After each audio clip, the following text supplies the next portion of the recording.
आज हमारे पास खबरें तो बहुत सारी हैं, लेकिन उनमें से ज्यादातर फेक न्यूज हैं।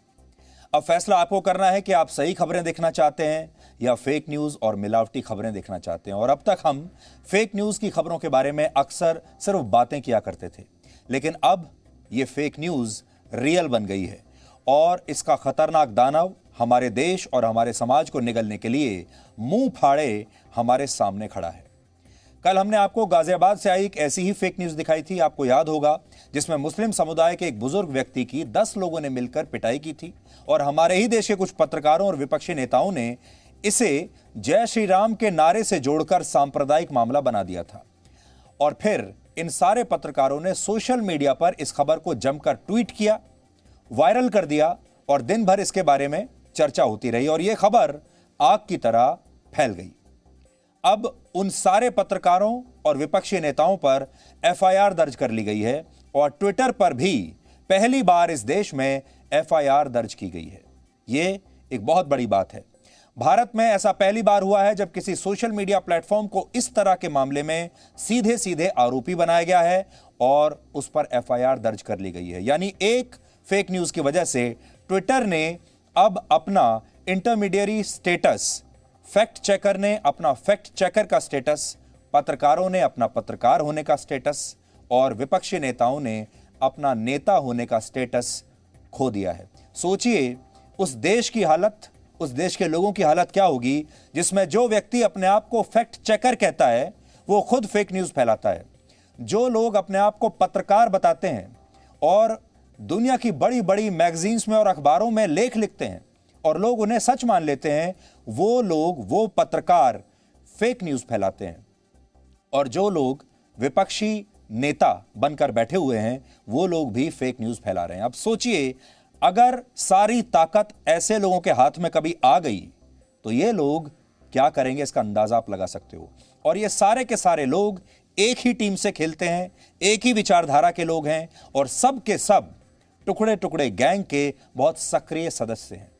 उत्तर प्रदेश की पुलिस ने कल बताया था कि 72 साल के अब्दुल समद को गाजियाबाद में 5 जून को 10 लड़कों ने इसलिए पीटा था क्योंकि अब्दुल समद ने इन लड़कों को तावीज बेचे थे और इन तावीजों का इन लड़कों के जीवन पर गलत असर हुआ, जिसके बाद ये नाराज हो गए और इन्होंने अब्दुल समद को पीटा और उसकी दाढ़ी भी काट दी।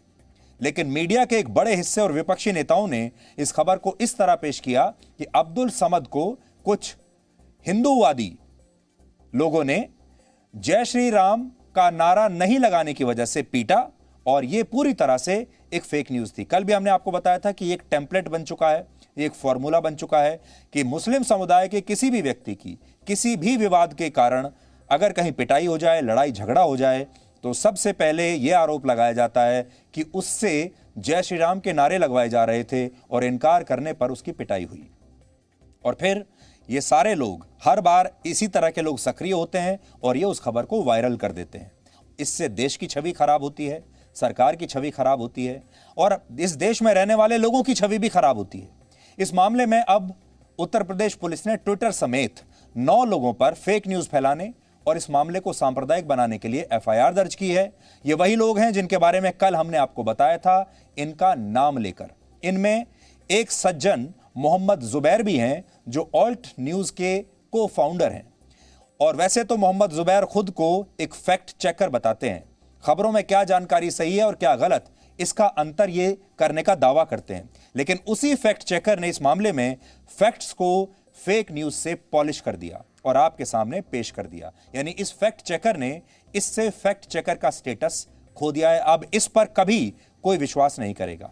दूसरा नाम है राणा अयूब का, जो भारत के खिलाफ पश्चिमी मीडिया में अक्सर लेख लिखने के लिए मशहूर हैं, हमेशा भारत की आलोचना करती हैं और पश्चिमी देशों के जो बड़े बड़े अखबार हैं उन्हें ऐसे ही लोगों की तलाश रहती है जो भारत में रहते हों और भारत के खिलाफ लिख सकें। इसके अलावा एक और न्यूज वेबसाइट है जिसका नाम है द वायर, उसके खिलाफ एफआईआर दर्ज की गई है। कांग्रेस के नेता सलमान निजामी, अलीगढ़ मुस्लिम यूनिवर्सिटी की स्टूडेंट्स यूनियन का पूर्व अध्यक्ष और कांग्रेस नेता मस्कूर उस्मानी, कांग्रेस की राष्ट्रीय प्रवक्ता शमा मोहम्मद और एक और पत्रकार सबा नकवी का नाम इसमें शामिल है। और बड़ी बात यह है कि ये सभी एक ही विचारधारा के हैं और अक्सर फेक न्यूज फैलाने में इनका नाम सामने आता रहता है। ये सब टुकड़े टुकड़े गैंग के सक्रिय सदस्य माने जाते हैं।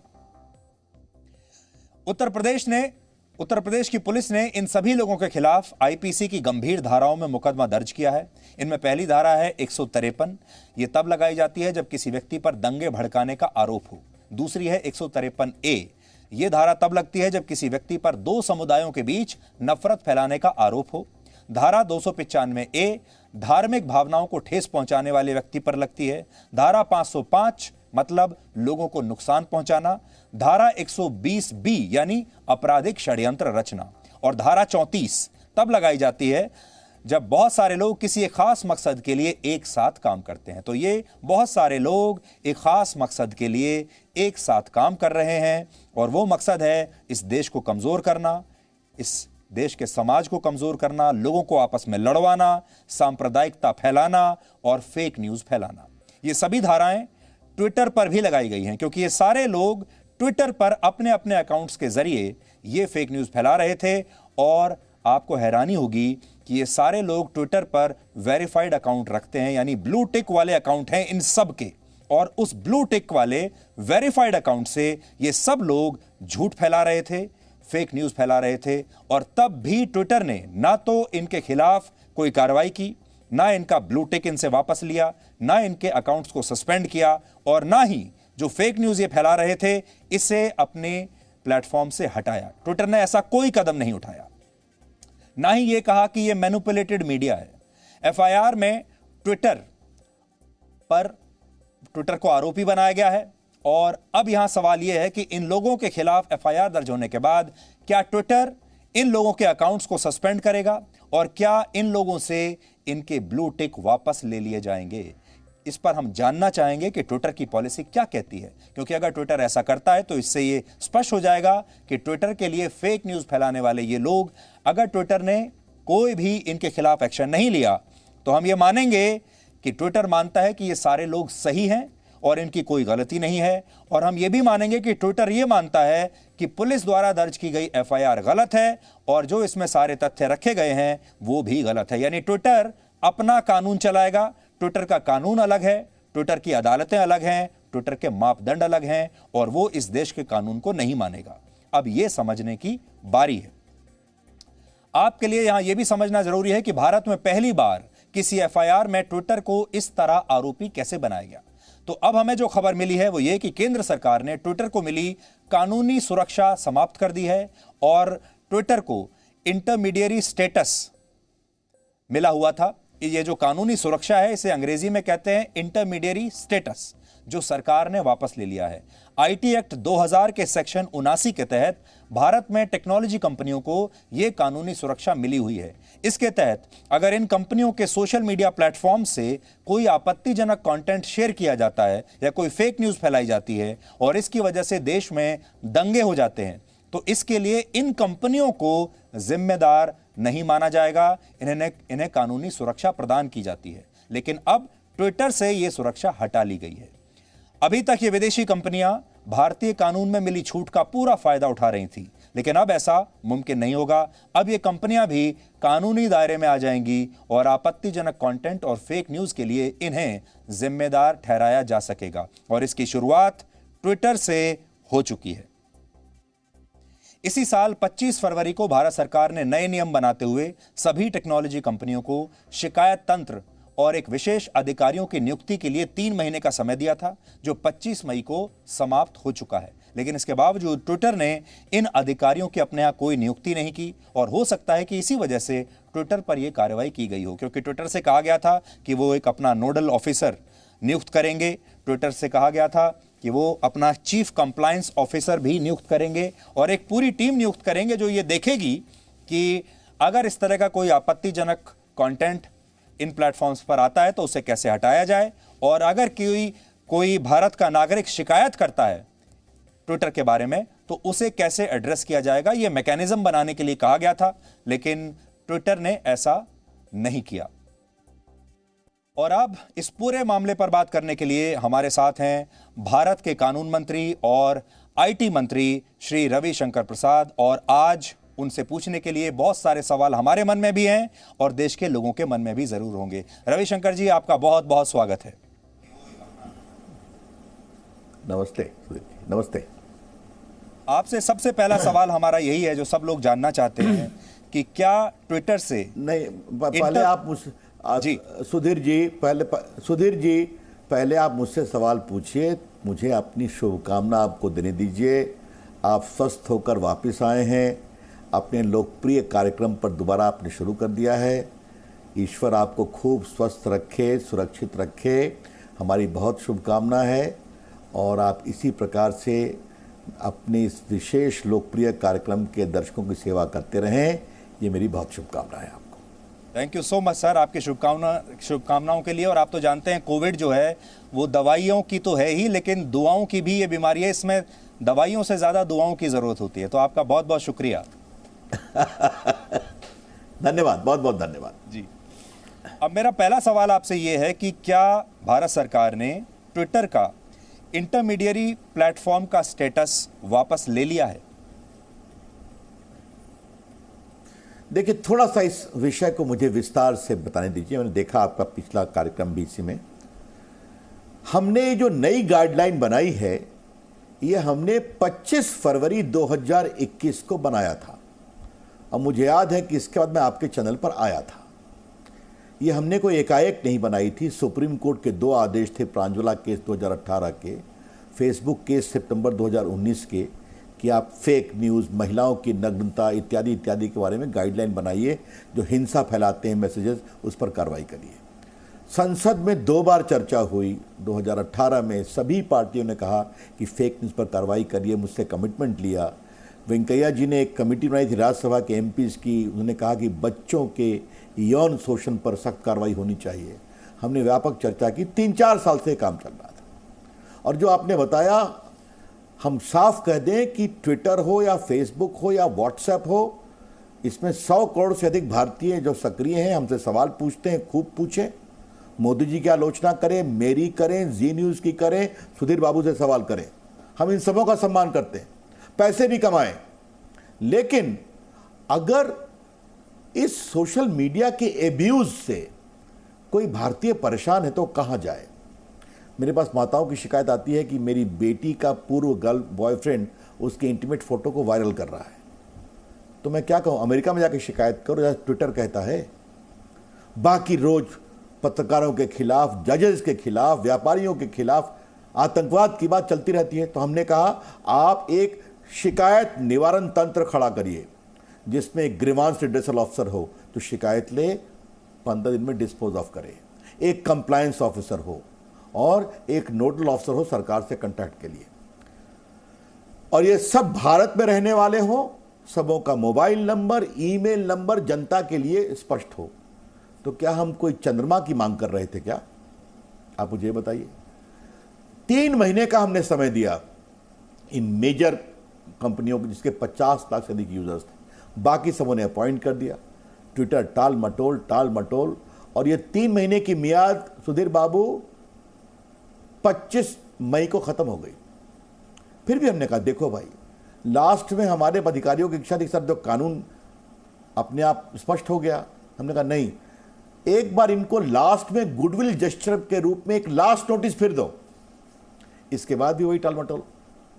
तो रूल 7 ऑफ द गाइडलाइन में इस बात का प्रावधान है कि अगर आपने गाइडलाइन का पालन नहीं किया तो आपका जो सेक्शन 79 में इंटरमीडियरी का एग्जेम्पशन है, मैं बताता हूं वो क्या है, वो समाप्त हो जाएगा और भारत के अन्य कानून, आपराधिक कानून भी आप पर लागू होंगे। ये क्या है इंटरमीडियरी में एग्जेम्पशन? सुधीर बाबू, आप प्लेटफॉर्म हैं, आपके यहाँ लोग अपनी अपनी बातें कहते हैं, तो उनके बात कहने से अगर कुछ आपराधिक मामला बनता है तो आपका उसके ऊपर कोई असर नहीं आएगा। यह है आपका एग्जेम्पशन, क्योंकि आप सिर्फ प्लेटफॉर्म हैं। तो हमने कुछ नहीं किया, इस बात को समझिए। ये नए गाइडलाइन के रूल 7 के अनुसार ही ये परिणाम निकला है, ये मैं आपको बताना चाहता हूं। आपके में हम हर सवाल लेंगे, लेकिन मैं 2-3 सवाल आपके विचार रखना चाहता हूं जी। आप अमेरिका में कांग्रेस के ऊपर कुछ लोग हमला करते हैं तो उसमें आप उनके ट्विटर अकाउंट बंद कर देते हैं। आप कहते हैं कि ये नहीं चलेगा। और उसके कुछ दिनों बाद जब किसान आंदोलन में भारत के लाल किले पर हमला होता है और आतंकवादी प्रोत्साहित लोग नंगी तलवार लेकर के दिखा रहे हैं, जो आपके चैनल पर भी दिखाया जाता है, और सिपाहियों को मारकर नीचे गिरा रहे हैं 20 फीट गड्ढे में, उनको चोट लग रही है, तो आप कहते हैं ये बोलने की आज़ादी है। ऐसा कैसे चलेगा भाई? अगर अमेरिकन कैपिटल अमेरिका के लिए इंपॉर्टेंट है तो भारत का लाल किला भारत के लिए इंपॉर्टेंट है, जहां भारत का प्रधानमंत्री 15 अगस्त को झंडा फहराता है। आप लद्दाख के एक पार्ट को चीन का दिखाते हुए नक्शा जारी कर देंगे ट्विटर पर, हमें 10-12 दिन आपसे मशक्कत करनी पड़ती है हटवाने के लिए।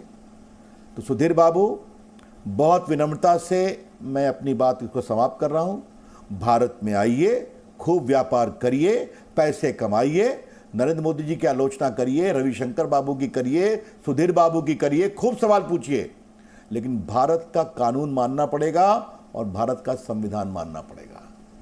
भारतीय आईटी कंपनी जाती है अमेरिका में तो वहां का कानून मानती है कि नहीं मानती है व्यापार करने? भारत की दवा कंपनी अमेरिका में जाती है तो भारत का कानून, अमेरिका का कानून मानती है कि नहीं मानती है? तो सुधीर बाबू, बहुत विनम्रता से आपके दर्शकों के लिए देश का आईटी मंत्री इतना ही कहना चाहेगा, नरेंद्र मोदी की अगुवाई का भारत अपनी डिजिटल संप्रभुता पर समझौता नहीं करेगा। ईस्ट इंडिया कंपनी का जमाना बहुत पहले चला गया। इतना ही बातें मुझे विनम्रता से कहनी थी। आपने जैसा कहा कि आपने फरवरी में इनसे कहा था, अब जून आ गया, 4 महीने से ज्यादा का समय हो गया। 1.5 लाख करोड़ की कंपनी है ट्विटर, और उसे भारत जैसे देश में 4 महीने में ना तो नोडल ऑफिसर मिला और ना ही उसे चीफ कंप्लायंस ऑफिसर मिला, उसे लोग नहीं मिल रहे हैं। आप इसे उनकी इनकॉम्पिटेंस मानते हैं या मंशा जो है उनकी वो सही नहीं है? देखिए, मैंने ये भी कहा था कि आप अंतरिम व्यवस्था कर सकते हैं, तो पहले किसी वकील को बना दिया। हमने कहा आपका एम्प्लॉय होना चाहिए। आप कभी कहते हैं किसी को कॉन्ट्रैक्ट पर रख रहे हैं। कल शाम तक ये स्थिति हुई थी कि कोई इनका कंप्लायंस ऑफिसर नहीं था, लेकिन आपने कहा, बहुत मंशा की बात कही। तो सुधीर बाबू, ये ग्रीवांस ऑफिसर, ये नोडल ऑफिसर, ये कंप्लायंस ऑफिसर के लिए कोई यूपीएससी की आईएएस आईपीएस की परीक्षा करनी है क्या? प्रिलिमिनरी परीक्षा, इंटरव्यू? अरे आप दुनिया की एक कंपनी है, प्रॉफिट कमाते हैं, दुनिया को ज्ञान देते हैं। इनका मालूम है कोई दफ्तर नहीं है कायदे का। व्यापार करने के लिए, विज्ञापन कमाने के लिए खूब लोग हैं, लेकिन बाकी कोई सवाल पूछिए, जिन्हें हमें कोई अधिकार नहीं। अमेरिका, दिल्ली पुलिस जाके सम्मन देने की कोशिश करेगी, जिन्हें हम कुछ नहीं कर सकते। अमेरिका, ऐसे कैसे चलेगा भाई? और देखिए हमारी सोच कितनी सद्भावना पूर्ण है कि इस कानून में इनको एक बात और है कि आपको भारत में अपना दफ्तर स्थापित करने पड़ेगा, इंडिया ऑफिस। तो इन्होंने कहा उसके लिए हमको थोड़ा समय चाहिए, हमें क्लियरेंस लेना पड़ेगा आरबीआई से। हमने कहा ठीक है, उस पर अभी इंसिस्ट नहीं करेंगे, जल्दी करिए उसको। तो इन्होंने क्या रखा है आपको मालूम है सुधीर बाबू? कि पहले इन्होंने ग्रीवांस ऑफिसर एक बनाया था, बहुत कहने पर, मालूम है कहां था वो? आयरलैंड में। अब कुछ नाम पता कुछ नहीं। तो कृपया करके मैं बहुत विनम्रता से कहूंगा, भारत एक बहुत लोकतंत्र है। आज ये हम लोकतंत्र पर गर्व करते हैं। इंडिपेंडेंट मीडिया है। सुधीर बाबू मुझसे सवाल पूछ रहे हैं, मैं जवाब दे रहा हूं जी। एक इंडिपेंडेंट जुडिशरी है, सुप्रीम कोर्ट, हाई कोर्ट, रोज कड़े कड़े सवाल पूछते हैं। लोग आजाद है, वोट देते हैं। आसाम में जिता दिया, बंगाल में हरा दिया। ये तो लोकतंत्र है ना। हाँ, तो कुछ लोग ट्विटर के बैठे हुए लोग हमें लोकतंत्र का ज्ञान ना दें। बहुत विनम्रता से मैं कहना चाहता हूं, बहुत विनम्रता से मैं कहना चाहता हूं, व्यापार करें, पैसे कमाएं, सवाल पूछें, सब कुछ करें। भारत का कानून और भारत का संविधान मानना पड़ेगा। तो आपके इस फैसले का असर ट्विटर पर तो पड़ेगा, लेकिन क्या जो दूसरी टेक्नोलॉजी कंपनियां हैं, क्या उन पर भी यही कानून, यानी उनका भी स्टेटस आपने वापस ले लिया है या उनका स्टेटस अभी वैसे का वैसा ही है? नहीं, उन लोगों ने काफी कंप्लाई कर लिया है, ठीक है, और जो नहीं करेंगे उनके खिलाफ कार्रवाई होगी। मैं आपको एक बात स्पष्ट कहना चाहता हूं जी। हाँ, हमारी सोच क्या है, हमने एक कानून में एक और प्रावधान किया है कि आपको ऐसे मैसेज जो वायरल हो गए हैं उसको इसके बारे में बताना पड़ेगा, और उसका प्रावधान क्या है ये भी हम आपके सामने कह देना चाहते हैं जी। क्या है वो प्रावधान? ऐसा मैसेज सुधीर बाबू जो ऑलरेडी वायरल है, जिसका कंटेंट सीक्रेट नहीं है, जिसके वायरल होने से दंगे हो रहे हैं, हिंसा हो रही है, मॉब लिंचिंग हो रही है, लोग मर रहे हैं, उत्तेजना फैल रही है, या किसी महिला को नग्न रूप से दिखाया जा रहा है, या किसी बच्चे के साथ यौन शोषण को दिखाया जा रहा है, तो सिर्फ ऐसे मैसेज को जो ऑलरेडी वायरल है उसको आपको बताना पड़ेगा कि इस खुराफात की शुरुआत किसने की, हु स्टार्टेड द मिस्चिफ। और अगर सरहद के पार से मैसेज आया तो आपको यह बताना पड़ेगा कि हिंदुस्तान में यह खुराफात किसने शुरू की। सुधीर जी, आपको तो स्मरण होगा दिल्ली में जो दंगे हुए थे सीए के समय, क्या सच्चाई नहीं कि बहुत से मैसेज वायरल हुए जो सरहद के पार से आए थे? और आज मैं जी टीवी के सारे दर्शकों को सुधीर जी के सामने आश्वस्त करता हूं, देश का आईटी मंत्री, कि व्हाट्सएप के जो साधारण यूजर हैं, पति पत्नी, जर्नलिस्ट उनका सोर्स, डॉक्टर उनके मरीज, वकील उनके क्लाइंट, व्यापारी उसके कस्टमर, गर्लफ्रेंड, बॉयफ्रेंड, प्राइवेट, निजी, इस पर कोई रोक नहीं है। वो आराम से उसी प्रकार से व्हाट्सएप का यूज करें। ये मेरा आश्वासन है, क्षमा करेंगे, जो मैं आपके चैनल पर आपके दर्शकों को दे रहा हूं। ये किस पर हम कर रहे हैं मैंने आपको एक्सप्लेन कर दिया, तो ये बहुत स्पष्ट है। तो हम लोग तो इस पूरे गाइडलाइन को 3-4 साल की व्यापक चर्चा, सुप्रीम कोर्ट के निर्देश, संसद के आदेश और विमर्श के बाद हमने किया है। तो जितने लोग अभी ट्विटर जैसे प्लेटफॉर्म पर हैं, मान लीजिए ट्विटर पर ही हैं, करीब 5-5.5 करोड़ लोग हैं, अब वो ये घबराए हुए हैं कि ट्विटर यहाँ रहेगा या नहीं रहेगा, बंद हो जाएगा, क्या करें, क्या उनके पास विकल्प हैं। आपको किस तरह की आशंका लगती है कि इसके बाद ट्विटर क्या करेगा? ट्विटर कानूनी रास्ता भी ले सकता है। आपने देखा होगा ये सारी टेक्नोलॉजी कंपनियां कानून से बचने के लिए सबसे पहले अदालत ही जाती हैं, तो ये भी हो सकता है कि ट्विटर ही सबसे पहले अदालत जाए और सरकार को चुनौती दे। पहले मैं थोड़ा आपको विस्तार से 1 मिनट बता दूं, मुझे क्षमा करेंगे, कि देश में लगभग 130 करोड़ प्लस लोग सोशल मीडिया का उपयोग करते हैं। व्हाट्सएप, फेसबुक, ट्विटर और आपके लिंक्डइन, बाकी कई, तो हमें इस पर कोई आपत्ति नहीं है। और अगर कई लोग 2-3 प्लेटफॉर्म पर, तो लगभग 100 करोड़ लोग यूज करते हैं। भारत में आए, भारत में पूंजी निवेश करें, भारत से खूब मुनाफा कमाएं, अपना शेयर बढ़ाएं और मोदी सरकार की, रविशंकर की आलोचना करें, सरकार से सवाल पूछें, बीजेपी से पूछें, इसका पूरा अधिकार आपका है। अब ट्विटर क्या करता है, क्या नहीं करता है, मैं उनका सलाहकार नहीं हूं, मैं स्पष्ट करना चाहता हूं। और भारत आज़ाद है, किसी को भी कोर्ट जाने का अधिकार है। कोर्ट जाएंगे तो बहस होगी, हम लोग बताएंगे अपनी बात, हम कानूनी रूप से बहुत मजबूत हैं। लेकिन मैं फिर कहना चाहता हूं, हर को भारत में अपने व्यापार करने की आज़ादी है, प्लेटफॉर्म चलाने की आज़ादी है, सवाल पूछने की आज़ादी है, मुनाफा कमाने की आज़ादी है। कुछ लोगों ने काफ़ी देश के लोगों को मजबूत भी किया है सवाल पूछते हुए, हम उसका सम्मान करते हैं। लेकिन भारत का कानून और भारत का संविधान मानना पड़ेगा, इतना ही हम कहना चाहते हैं। आखिरी सवाल आपसे पूछना चाहता हूं, बीजेपी ऐसी पार्टी है जिसने सोशल मीडिया की ताकत को सबसे पहले पहचाना था, और आपका जो सोशल मीडिया नेटवर्क है वो सबसे मजबूत भारत में जाना जाता है, और आपने सोशल मीडिया का बहुत इस्तेमाल किया चुनाव प्रचार के लिए हर जगह। लेकिन इसके बारे में सोशल मीडिया एक ऐसा, ये एक तरीके से शेर की सवारी है। अब वही social media out of control हो रहा है। एक ज़माने में आप सब ट्विटर के फ़ैन हुआ करते थे, आप सब ट्विटर पर हैं भी, लेकिन अब वही ट्विटर जब काबू से बाहर हो रहा है, तो अब आपका ये जो रिलेशनशिप है ट्विटर के साथ, ये ख़राब हो रहा है। क्या इससे देश में जो इन्वेस्टमेंट का जो माहौल है, ख़ास तौर पर मल्टीनेशनल कंपनीज़ का, उस पर भी कोई असर पड़ेगा? देखिए, पहले मैं आपको साफ साफ बता दूं, जो मैंने पहले बताया था, कि इस पूरी बहस को आप ट्विटर केंद्रित मत करिए। जितने सोशल मीडिया प्लेटफॉर्म हैं, इसके बारे में हम लोगों ने जैसा बताया, देश में चिंता थी, संसद में थी, सुप्रीम कोर्ट में थी, और वो 3-4 साल से चला है। इस साल सुधीर बाबू, भारत में one of the highest FDI आया है, और वो हमारे विभाग आईटी और कम्युनिकेशन में सबसे अधिक आया है। समझ गए?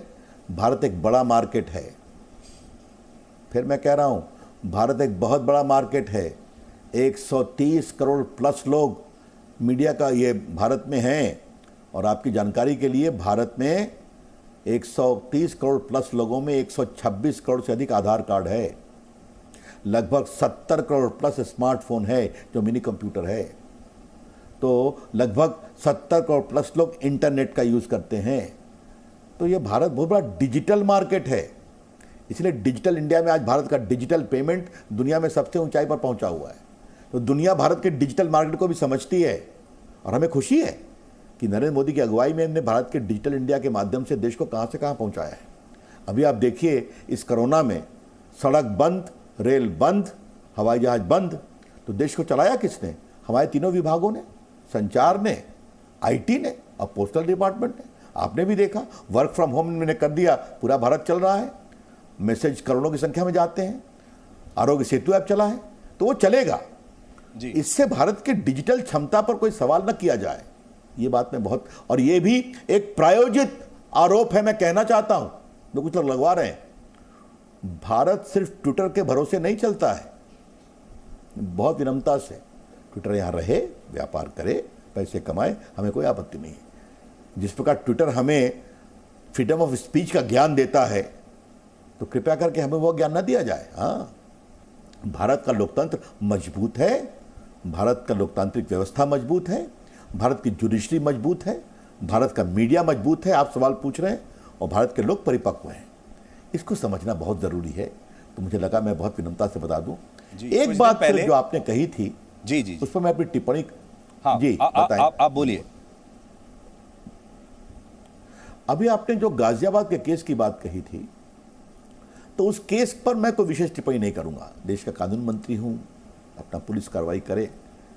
लेकिन अगर इस तरह के सांप्रदायिक उत्तेजना फैलाने वाला फेक न्यूज टाइप से जो चीज चली, हाँ जी, अब तो कई बातें सामने आई हैं, आपने भी चलाया है, कौन क्या कैसे क्या हुआ। तो क्या ट्विटर का काम नहीं है कि इसकी परख करें कि हम इस फेक न्यूज और सांप्रदायिक उत्तेजना फैलाने वाले ट्वीट को आगे बढ़ाएं या न बढ़ाएं? उनका कहना है कि हम मैनिपुलेटेड मीडिया के बारे में मैंने एक मानक बना रखा है, ये उनका विषय है। तो वो मानक इस पे क्यों नहीं चलता है? ये तो मैं कहता हूं, ये दोहरे मानदंड हैं क्यों? ये ना सवाल है कि आप आलोचना करिए, लेकिन सांप्रदायिक उन्माद आप फैलाएंगे, देश में उत्तेजना फैलेगी, नफरत, घृणा, हिंसा फैलेगी। एक तो मुझे सुधीर बाबू एक बात कहनी थी। दूसरी बात है कि इन्होंने एक फैक्ट चेकर नाम की चीज बना रखी है जी, और ये बहस मैं आपके चैनल पर आपके सामने उसको प्रोवोक कर रहा हूं कि हमारे फैक्ट चेकर ने कहा यह सही है, यह गलत है। भारत देश 130 करोड़ का है, ये फैक्ट चेकर आपके हैं कौन?